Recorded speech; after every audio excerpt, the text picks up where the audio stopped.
heard one about a fellow who went to the KGB to report that he lost his parrot.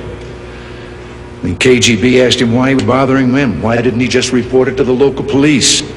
Well, he answered, I just want you to know that I don't agree with a thing my parrot has to say. The story was an American and a Russian arguing about their two countries, and the American said, look, in my country, I can walk into the Oval Office, I can pound the president's desk and say, Mr. President, I don't like the way you're running our country. And the Russian said, I can do that. The American said, you can? He says, yes.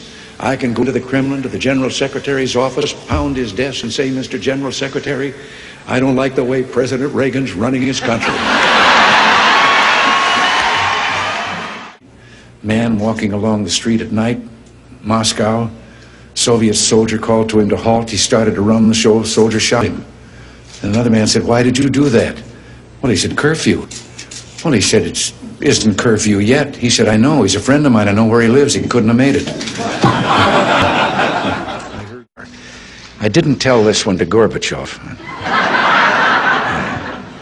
You know, there's a 10-year delay in the Soviet Union of delivery of an automobile.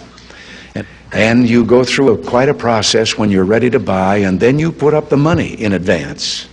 That this man, he laid down his money, and then the fellow that was in charge said to him, okay, come back in 10 years and get your car.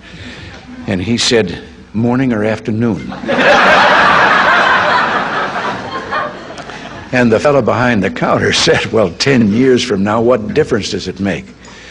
And he said, well, the plumber's coming in the morning. 3 dogs, an American dog and a Polish dog and a Russian dog. They were all having a visit, and the American dog was telling them about how things were in this country. He said, you know, you bark, and you bark long enough, and then somebody comes along and gives you some meat. And the Polish dog said, what's meat?